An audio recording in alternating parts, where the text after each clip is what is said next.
Okay, so I just jumped onto my Firestick, and what we're going to do is we're going to change a few of the Firestick settings so that we can optimize our performance. So if you just got a Firestick, I recommend jumping in here and we're going to just head over to the settings and we're just going to change a few things. It's just going to take a few minutes, but I highly recommend doing this because you're going to want to get the most and the best out of your actual device, and this is how you can do that. This is one way to optimize it. So just scroll all the way over to settings with your remote and then click the enter button or that select button on your remote control and then head down. And the first section that we want to go in, we're not going to go into every section, we're just going to go into a few of the sections, but just kind of follow along and then check these different sections out and go ahead and change them.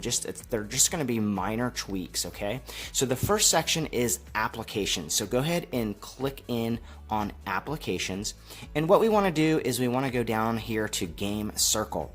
So go ahead and click the enter button on game circle, and this is going to actually be in the on position, this whisper sync for games, so we're going to want to turn it off. Okay, just click that enter button or that select button, it will turn it right off, and then click the back button. Okay, that's it. Okay, now what we want to do is scroll down to App Store.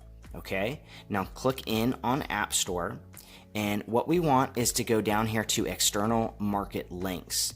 Okay, we want to make sure that says don't open. Okay, so click it, and you want to make sure that you have that little check mark next to don't open. Okay, so once you are done with that, we're going to go back, and then we want to make sure in-app purchases in the off position, and we want to go to notifications and make sure that is off as well. And then the big one here is hide cloud apps. Okay, we want to make sure this is actually in the on position. Okay, we want this to hide the cloud apps, because when you go to all of your apps and view all of your apps, if you have this off, then what that means is it's going to show all of your apps, including the ones that are in the cloud. Sometimes when you delete an app, it actually doesn't delete, it will go into your cloud, and then it's very messy. So by having this in the on position, it streamlines it, and it makes it so much more cleaner. Alright, so you definitely want to keep that in the on position. Alright, so that's it for that one. We're going to head back, and now we're going to go over to a different section called Preferences. So go ahead to Preferences, click that enter button on your remote, and then what we want here is go to Privacy Settings, and then click that. We just want to make sure every single one of these is in the off position. There's 3 of them: device usage data, collect app usage data, and interest-based ads. Okay, so we want to turn all of these off. All right, all of these are going to hog your data, they're going to hog your battery and memory, so we want to keep these in the off position.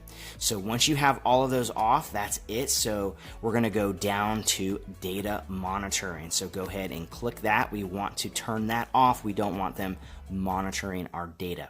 Okay, so that's it for that one. We're going to go back, go to notification settings, and we want to click that, and we just want to make sure do not interrupt is in the on position. Okay, so once you have that in the on position, we're good with that one. And then we want to go down one more to featured content.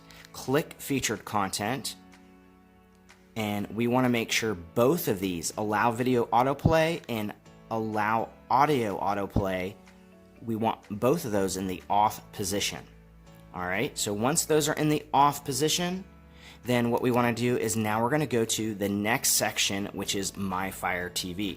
So go ahead and click that, and what we want to do is we want to go to developer options, and we just want to make sure ADB debugging is enabled or in the on position, and then apps from unknown sources are also in the on position. So once you have that, go ahead and go back. And that is pretty much it, guys. So that is pretty much what I do whenever I get a Firestick. Whenever I try to set somebody's Firestick up, I'll go in here and sort of tweak this for them, and then what I do next is then I'll go ahead and install the downloader app, and then from downloader, I'll go ahead and get file link. So guys, I hope that was helpful. Let me know in the comments if you thought it was helpful. If you have any tips that you think other people might want to hear, share it in the comments. Thank you guys for joining me today. Don't forget to hit that thumbs up, subscribe to the channel, and I'll see you next time on Stream and Tech Now.